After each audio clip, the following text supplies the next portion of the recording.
So, but what is tax savvy consultant? Is it an S corp? Is it its own entity?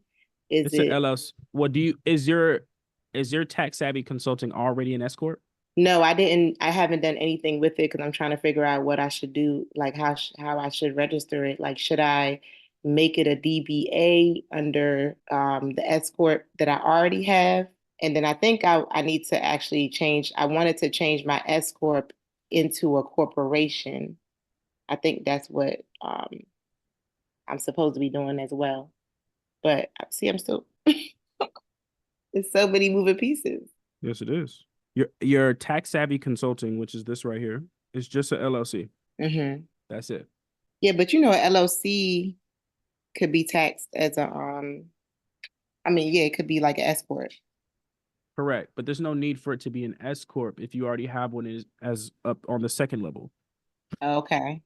So you're saying right? I So you, should I mean you're advising that or saying that it's that I could just get an EIN, another EIN for the tax savvy consultant and just make it an LLC. correct. Yeah, these are three. Yeah, these are three different EINs: the business trust, the S corp, and LLC. Okay. Yes. So the S corp, and yeah, you could switch it to a C corp, and I'd like a C corp. You know, it's better Hmm. because of course in the future you have shares if you want to operate that way, right? It's better when in a family business, right? When you have a family business, you could have multiple people have certain amount of shares within the company, right? This is where we start talking about round tables, which is like annual meetings, Hmm.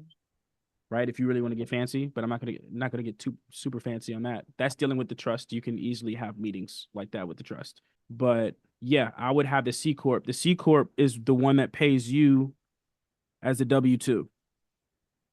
Okay. Hmm. So you have a hold co, a parent co, and then you have assets. Okay. So holding company, parent company, assets.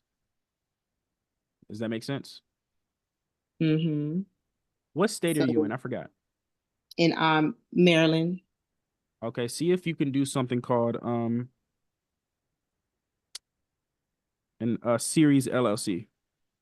Okay. I'll I look highly that up. suggest everyone do this. A series LLC, of course.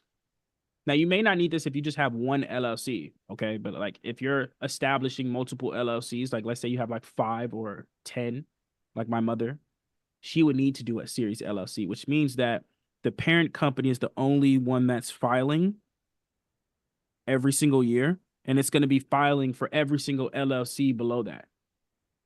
So you only have to file once instead of filing 5 different times because you have 5 different LLCs or entities. Does that make sense? Yeah, isn't that like the holding company? The holding company is the business trust. Yeah, I know, but I'm just saying like even say I didn't have a trust, you could still assign S corp to be like the holding company, I thought. Yeah, you could, but So that is that only I really mean these benefits LLC? if you have real estate. Okay. Yeah, so like you have, of course, the let's say you have the hold co set up, the parent, and then you have the assets. Hmm. Or you could just do hold co and then the assets, right? You could do it that way, right? Which is like assets, of course, is LLC for people, just in case people aren't aware outside of yourself. Um, you could do it each way, but the issue though is taxes. Okay. So with real estate, this works better with real estate because each one of these would be an address. An address just need a building just needs to be held by another entity. It doesn't need to be held by two. Parent company, the job of the parent company is for operating businesses. That's the job, is to hold the operating businesses. That's the entire reason why a parent company exists, right? Your real estate isn't an operating business. So there's really no need to have a parent company if you're not operating a business. Does that make sense? Hmm.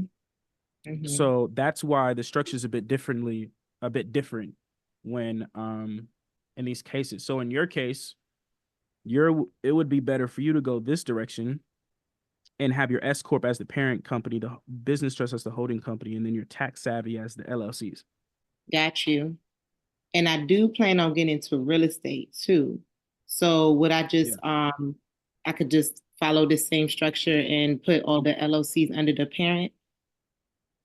Yeah, so it'll look like this. If you're ideally what you're trying to do, um, it'd look like this. FT for family trust. Mm-hmm. Does that make sense? Yes. So this would be the operating section. This would be the real estate section.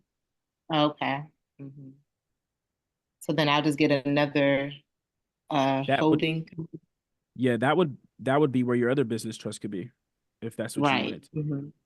Does Hmm. that make sense? Okay. Got you. And then your other business trusts, this could be designated for this section could be designated for funding. Right. In Hmm. banking terms, that's called special purpose. Okay. Does that make sense? Yes, it does. So you'd have So three from a different sections. Say it right, again. so from a tax standpoint, just looking right here in the middle with the holding company and parent and Mm-hmm. asset. So everything is rolling up to that business trust because the business trust own 98% of the parent. Correct. So like I only need to do one tax return, which for the business trust that include the parent information and the LLC's Correct. information or okay. But Oh, you so got to why do research in your state in order to know exactly how to do that. okay. And if it doesn't work for your state, then you have to do a foreign entity in another state that does. Hmm. And if you want to know how to do a foreign entity, go to my YouTube live. I just did one yesterday. Okay.